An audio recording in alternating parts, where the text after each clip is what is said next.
So again, welcome for everyone for the class on Introduction to Comparators, which is the second half of our module 2. So after knowing about the design of the gauges, the design of the hole and the shaft bases, so now you have to know about what do you mean by comparators as well.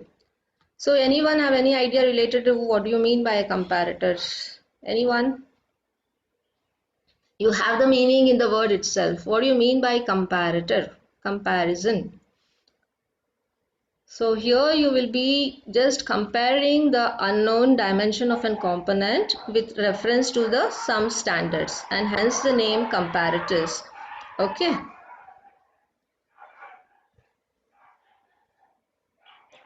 So in the class we are supposed to deal with basic introduction to comparators. What is its principle? What are the uses of comparators?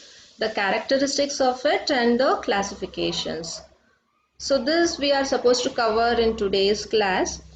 So now coming to the introduction part. So comparator, as I told you, it helps in comparing the dimension of an unknown object with reference to the standard. But it is always called to be as an precision instrument. So what do you mean by precision? We have studied already in the first module with respect to precision and accuracy, the difference between the precision and the accuracy as well. So how do you correlate the word precision instrument for an comparator? You have to answer. Yeah, Alak, speak up.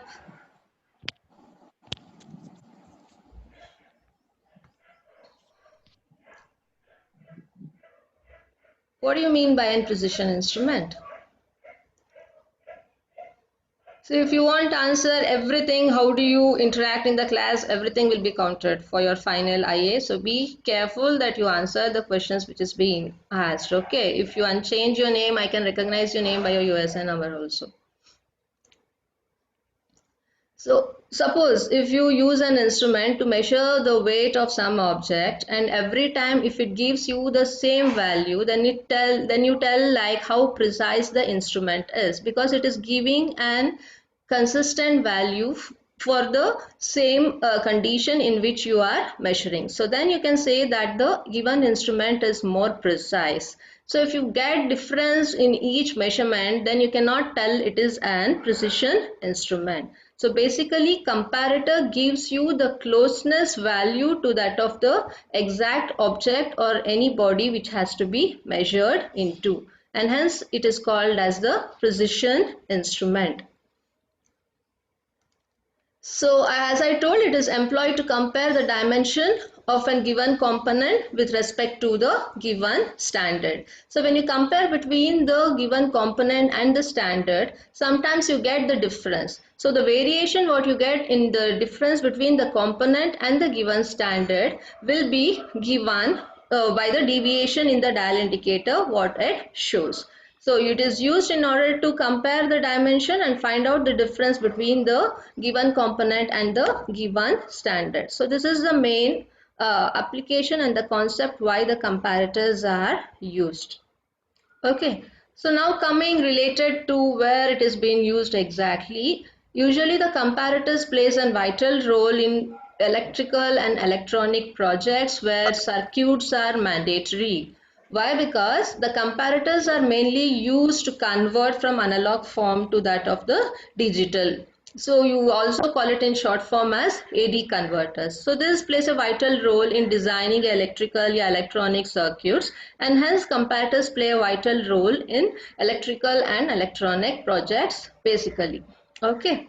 So you can find other applications for comparators also, where you want to perform some movement by using some operating motors, or for power regulations, sometimes to detect something. So even in these purposes also you can use the comparators. So now you know what are the usages of the comparators. You have to think about how the actual structure of a comparator will look like. So for that you have to understand that it is a device which mainly includes two input terminals. One is inverting and the other one is a non-inverting terminal. So what happens is you will be using one standard. So that will be our reference input, and the other one is a component what you have to measure. So one reference standard will be connected to the reference input signal, and the other input signal will be connected to the component for which you have to determine the values. So the actual values will be given by one input signal, and the reference value will be given by the other input signal. Along with that, you will be having one output signal. So the output signal can be generated based on the difference between the two input signals. So one is the standard and one is the reference. So when you take the difference of the two, you will get the output signal. But since it is an analog to digital converter, you will be using only binary codes 0 and 1, and hence the output signal will be denoted either by 0 or by 1. So this is how a comparator looks like. So you will be having an input voltage terminal and a reference voltage terminal, and finally the difference between these two will be provided by the output voltage terminal. So this will be connected to R1 and R2. So this is how it looks like. So if they ask you about the basic concepts of how a comparator works and what are its applications, you have to write the sketch, explain and show. Also you can show the values also. The two input terminals of the comparators you refer as V plus and V minus. One V plus you can consider for standard, and V minus can consider for the component in which you have to determine the dimension. Okay. So the digital output will be represented by V naught. It is not V or 0, it is V naught. Okay. So the output signal can be defined as a difference between two. So if V voltage, V plus is greater than V minus, then the output voltage will be equal to 1. And if V plus is lesser than that of the V minus, so this is the standard and this is the reference. This is the reference component which is the standard, and this is a component what you have to measure. And if V plus is less than that of V minus, then the output voltage will be represented by the binary code 0. This you should be careful in understanding.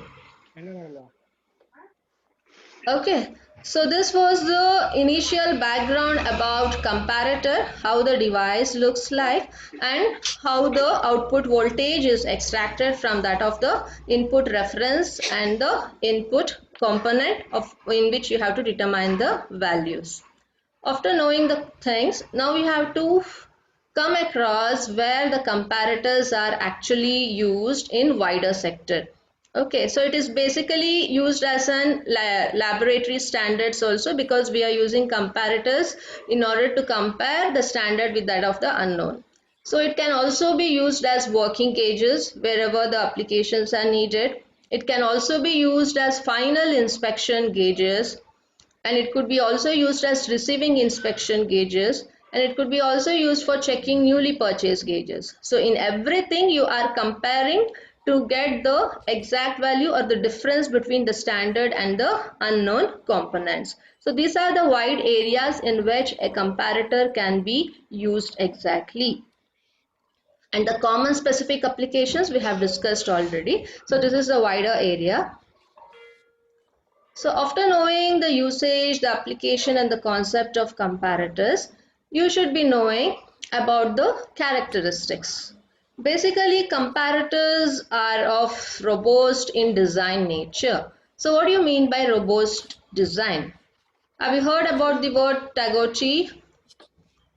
So in Taguchi design concept, what they implement to when it is called as a robust design, a product will be having n number of variables and many variation can come into picture. But if you have designed a product in such a way that you can eliminate the variations in the product without removing or reducing the variation content, then you can tell that as a robust design. So almost all the comparators, the types of comparators what we have will be of robust design in nature, and it will be an compact constructional design. So this is about the one characteristics of the comparator. And second is other characteristics, it usually provide a linear way of measurement, and hence it is said to be as linear characteristics with respect to the scale of measurement. And comparators always help in providing a huge magnification for the slight variation with respect to the plunger and the workpiece what we measure, and hence it is focused to be as providing an high magnification structure for the lighter deviation when you compare between the standards and the unknown component. And next characteristics is, why are you doing like this? Please listen properly. It is for you not to waste time. Okay.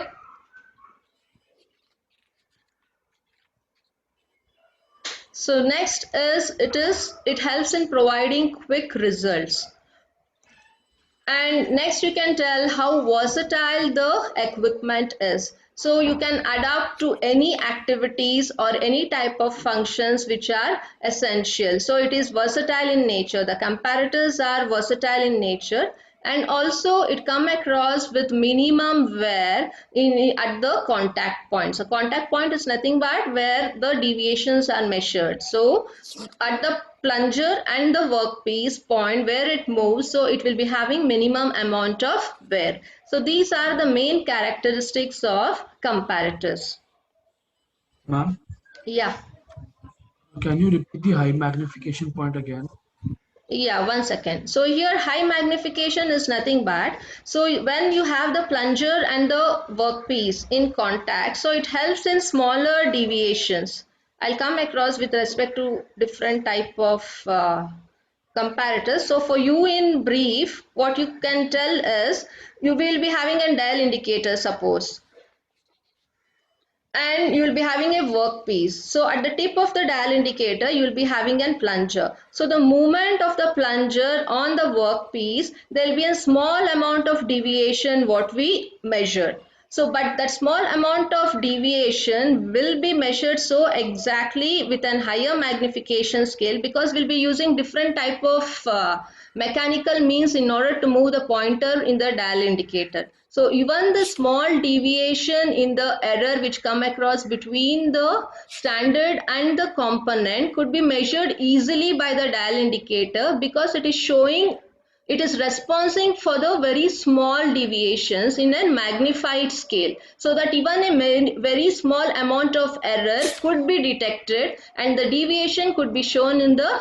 dial indicator. So this will be possible if it is able to track the error at a magnified scale, and hence it is called to be as an high magnification, because there will be no huge difference between an standard and an component, right? So it will be of very small values, errors what we call we measure in microns. So even the micron amount of error has to be measured. For to be measured, it has to be sensed in a magnified scale, and hence we call that as an higher magnification. So in order to sense this higher magnification, we'll be using some mechanical means for sensing. So we can use a rack and pinion mechanism in order to consider the deviation of error, and also in electrical thing they'll be using some other sensing technologies. So this helps in overall getting a high magnification. So that thing you have to consider.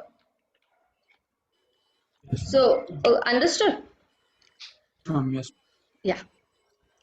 So next, further characteristics are it is always free from oscillations and backlash. Since since the comparators are used in circuits like electronics and electrical circuits, it helps always there will be a chance of recoiling the electrical circuits. So here the characteristics of comparators are such, it will be helpful in not do it will be helpful to overcome the recoil which comes across in an circuit, and hence it is said to be it is free from the backlash and even no oscillations are there.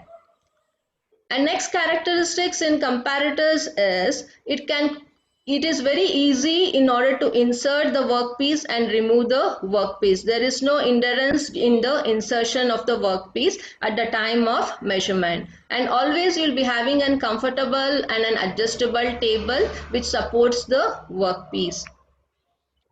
And it is not affected from the temperature of the external environment, and it also helps in preventing the damages which can come across, because a plunger will be smoothly moving on the workpiece, and hence the damage what it come across is very negligible. Even the wear which can come across is also reduced. So this is about the characteristics of comparators.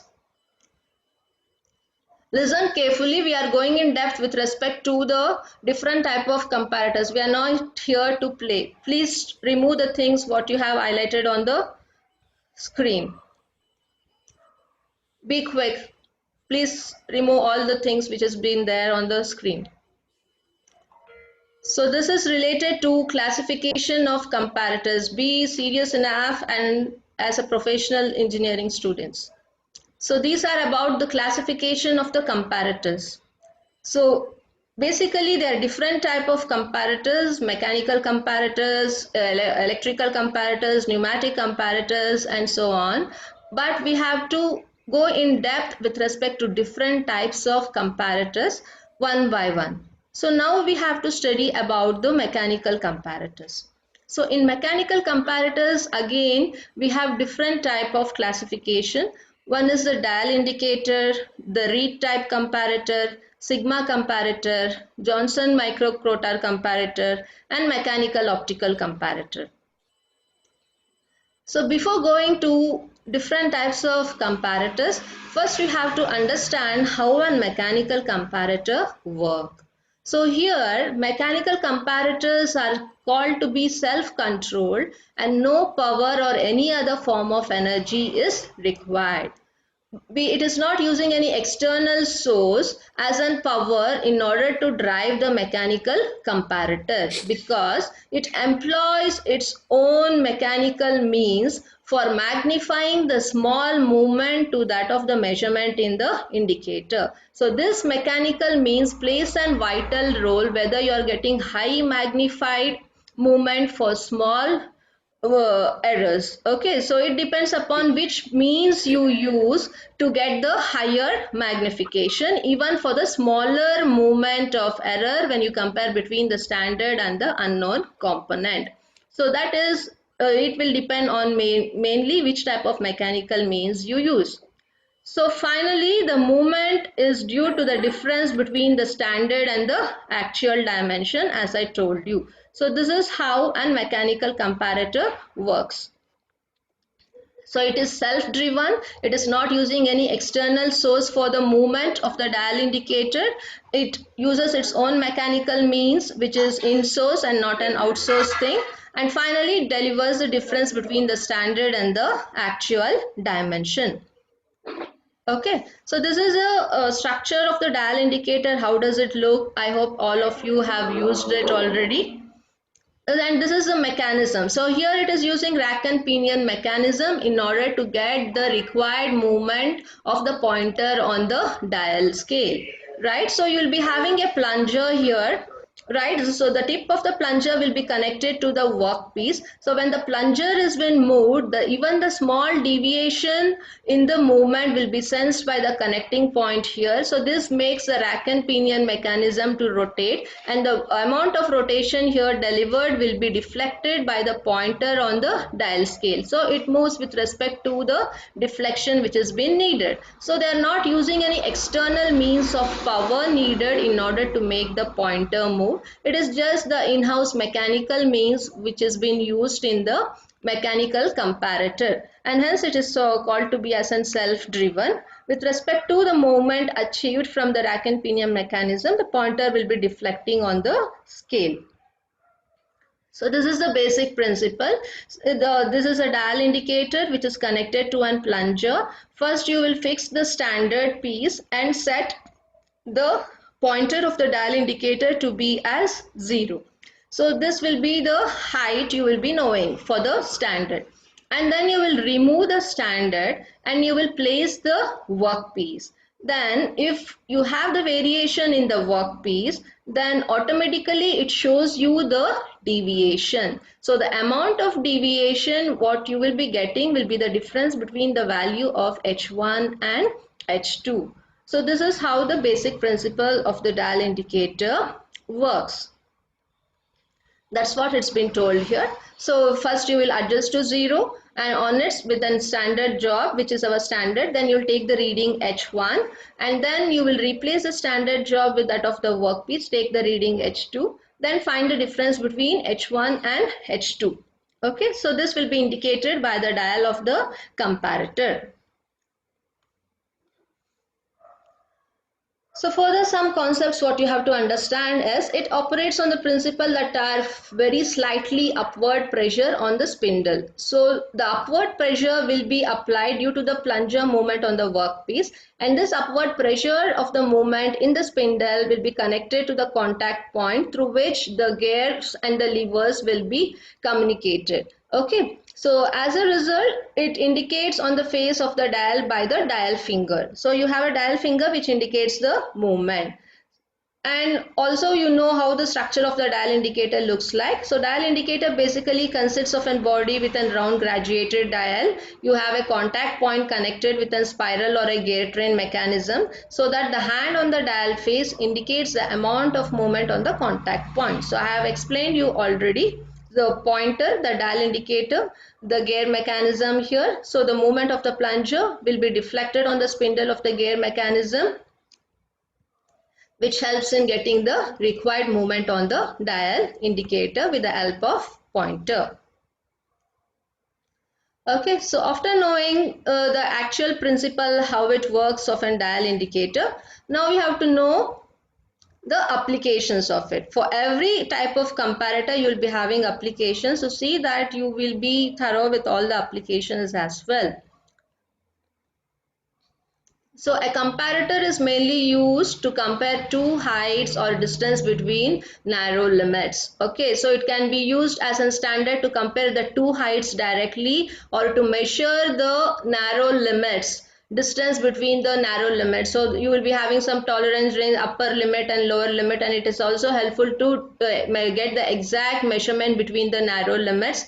It is also helpful in determining the errors in different geometrical forms. We have referred different geometric forms in order to measure the squareness, roundness, cylindricity, straightness, etc. Right? So all this type of testing could be done with the help of the dial indicator. Okay, and also for quality control and inspection work. It can also be used to inspect the work which has been designed in your one, and also the quality aspect of it. So quality control, you can do it by minimizing the error between the difference what you get from the standard to the measuring component.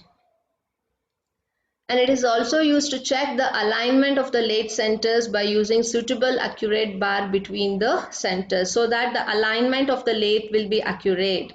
So it is also used to check the trueness of the milling machine arbors, and to check the parallelism of the shaper arm with the taper surface or bench wise. So whatever it is, so these are all the applications in which a dial indicator could be used.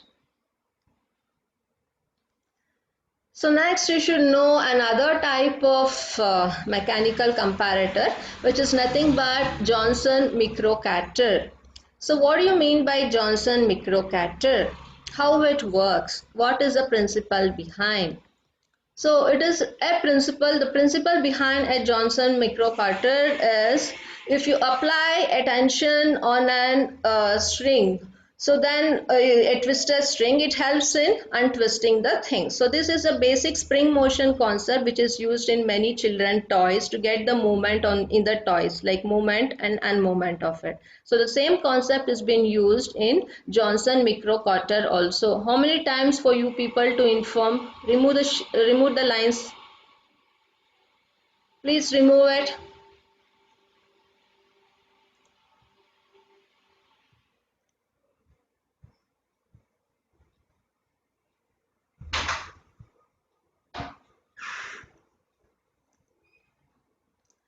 So mainly it works on the principle of button spring concept. So what happens here when a tension is applied on a twisted strip, it causes the strip to untwist, resulting in rotation of the pointer which is attached at the center of the twisted strip. So this is the concept what it uses. So you can see the entire image of the Johnson microcutter. How does it looks like? So here you can see the twisted strip, twisted strip, and you will be having an cantilever strip here.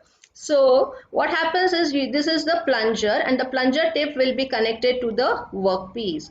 So when the plunger is been moved in it, the movement here, what happens, it helps in creating some tension in the twisted strip. So due to the tension, the light pointer here will move. So the movement of the light pointer will show the deviations with respect to the difference what it gets. Okay, so this movement is enhanced, the plunger movement is enhanced here by using an bell crank lever mechanism. So that it will not be using any external source in order to get the required movement. Okay, so the movement of the plunger here will be connected to the bell crank lever mechanism that helps in resulting and causing the tension in the twisted strip. Due to the tension in the twisted strip, the movement of the lighter pointer will light pointer will be made of a glass material, and it will help in movement and showing the required deviations of the values. And the other end of the twisted strip will be constrained here. So the length of the twisted strip can be varied by extending it towards the left. Okay, so this is the entire sketch. How does it looks like? So the construction part now you can see. So it employs a twisted metal strip. So any pull on the strip causes the center of the strip to rotate. Okay, so this pull is caused by, you have to see. So you will be having a very light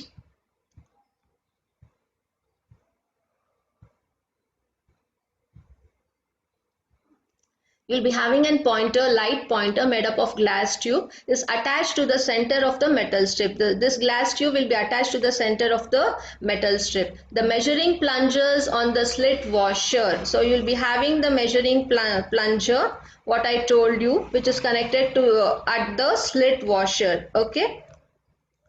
And it transmits its motion through the bell crank lever to the twisted metal strip. As I told you, the movement of the plunger is connected to the bell crank lever, so that motion is transmitted to our twisted strip. And also, the other end of the twisted metal strip is fastened to an cantilever. So this is our cantilever strip to which it has been fastened. The overhanging length of the cantilever strip can be varied to adjust the magnification of the instrument. If you need a higher magnification to sense the movement, even the cantilever thing can be stretched out so that you will get more length of the twisted strip. Longer the length of the cantilever, the more it will deflect under the pull of the twisted metal strip, and less rotation of the pointers is obtained. So this is how the construction of the Johnson microcutter comparator works. So further, when the plunger moves by a small distance in upward direction, the bell crank lever turns to the right hand side.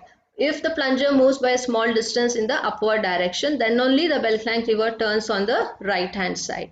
This exerts a force on the twisted strip, and it causes the change in length by making it further twist or untwist. Hence the pointer at the center rotates by some amount, and the magnification is very high in compared to that of the dial indicator. It is 5000x.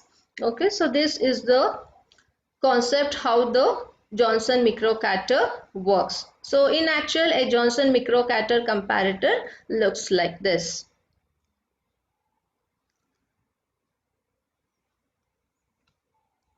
So next type of comparator is sigma comparator. So how does a sigma comparator works? So this is a basic sketch of a sigma comparator. Okay, so it works on an leverage principle. So what do you mean by an leverage principle? So it will be having a minimum amount of force to lift or move an object, and with the high magnification will be achieved even in case of sigma comparator. Okay, so what happens here, you have to see the bar is restricted to move in the vertical direction. So you have a bar here, it is restricted to move in only the vertical direction. And then the knife edge is attached to the sapphire plate, which is attached to the moving block. So next to the bar you have an knife edge. So you can see a knife edge which has been attached to the sapphire plate. So this one is called to be as the sapphire plate, and this is attached to the moving block. So this sapphire plate will be attached to the moving block. Okay, so the knife edge extracts a force on the moving block through the sapphire plate. What happens here, this knife edge will extract a force on the moving block. So you have a moving block over here, so this knife edge will extract a force on this moving block. So when it extracts a force on the moving block, what happens, the force will be applied on the moving block, so it will give an angular deflection. So when there is a movement in the moving block, it will provide some deflection, and it is only in the angular means, and this angular means will be sensed. A Y arm which is attached to the moving block transmits the rotary motion to the driving drum of the radius r. So you can find an Y arm which is connected to the moving block. So this Y arm will convert the rotary motion to the driving drum of the radius r. So this is the driving drum what we have here. This is the driving drum what we have. So it helps in converting the rotary motion with respect to the radius